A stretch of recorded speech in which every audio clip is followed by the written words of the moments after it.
Assalamualaikum, apa khabar murid-murid semua? Cikgu harap semua berada dalam keadaan yang sihat. Berjumpa lagi kita dalam kelas Bahasa Melayu tahun 2. Hari ini kita akan belajar kemahiran bahasa iaitu kemahiran membaca. Kita akan belajar kemahiran membaca di tema 7 unit 19 Hargailah Pokok. Tajuk, mudahnya halau serangga. Sebelum itu, mari kita lihat standard kandungan 2.2 membaca, memahami dan menangkul bahasa grafik dan bukan grafik. Standard pembelajaran 2.2.1 membaca, memahami dan mengenal pasti kosakata. Objektif pembelajaran pada akhir pembelajaran ialah murid-murid dapat membaca, memahami dan mengenal pasti kosakata dalam teks. Apa itu kosakata, murid-murid?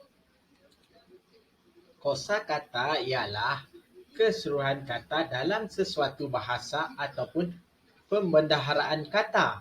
Nanti kita akan lihat contoh-contoh kosakata di dalam teks. Sekarang cikgu nak murid-murid keluarkan buku teks Bahasa Melayu Jilid 2. Pastikan buku teks ada bersama-sama kamu. Baiklah, semua sudah bersedia dengan buku teks? Kamu boleh lihat muka surat 45. Lihat petikan tersebut iaitu mudahnya halau serangga. Kamu boleh lihat petikan ini. Okey, petikan ini bertajuk mudahnya halau serangga. Mari kita baca bersama-sama. Boleh murid-murid? Mudahnya halau serangga. Ayah Hasan iaitu Encik Mahzan telah menyemai dan menanam banyak pokok paku gunung di kawasan rumahnya. Pokok-pokok itu untuk dijual. Pokok itu mendapat permintaan yang tinggi daripada peminat pokok paku pakis. Pokok itu tumbuh subur. Malangnya daun pokok itu diserang ulat. Encik Mahzan telah mendapat maklumat daripada internet tentang cara menghapuskan ulat dengan mudahnya. Beliau tidak menggunakan racun. Encik Mahzan menapis air basuhan cili kering di dapur rumahnya. Selepas itu, beliau memasukkan air itu ke dalam botol penyembur. Encik Mahzan menyembur daun-daun muda pada pokok paku gunungnya. Ulat tidak berani makan daun pokok itu lagi. Pokok itu subur dan menghijau. Kembali, banyak orang membeli pokok paku gunung Encik Mahzan. Baik murid-murid, sudah habis baca petikan ini? Tentang apa ya petikan ini? Petikan ini menceritakan tentang tanaman Encik Mahzan yang diserang ulat. Akhirnya Encik Mahzan mendapat maklumat cara mengatasi ulat-ulat tersebut. Baiklah murid-murid boleh lihat tulisan yang bercetak berwarna merah. Sebagai contoh permintaan, tumbuh, diserang, internet, racun, basuhan, penyembur, subur, menghijau. Ini adalah contoh-contoh kosakata yang telah dikenal pasti.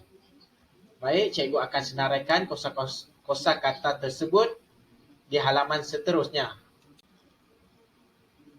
Baiklah, inilah kosakata yang telah disenaraikan tadi. Iaitu yang pertama tumbuh, permintaan, diserang, internet, racun, basuhan, penyembur, subur dan menghijau. Murid-murid tahu tak apa maksud kosakata ini? Baik, mari kita fikir bersama-sama maksud kosakata yang telah dikenal pasti tadi. Baik, kita lihat maksud kosakata yang pertama iaitu tumbuh. Maksudnya adalah hidup. Yang diberi contoh di buku teks, buku surat 45, kamu boleh lihat bawah sekali. Seterusnya kita lihat kosakata yang kedua adalah permintaan. Permintaan maksudnya ialah permohonan. Seterusnya diserang. Diserang membawa maksud dirosakkan. Kosakata yang keempat ialah internet. Apa itu internet, murid-murid? Internet ialah rangkaian komputer antarabangsa. Seterusnya, racun. Bahaya ya racun ni. Oh, baiklah murid-murid, racun ni maksudnya bahan berbisa yang dapat mematikan sesuatu. Seterusnya, basuhan. Apa-apa sahaja yang dicuci. Seterusnya, murid-murid boleh lihat penyembuh. Penyembuh ini ialah alatan yang digunakan sebagai alat untuk menyembuh.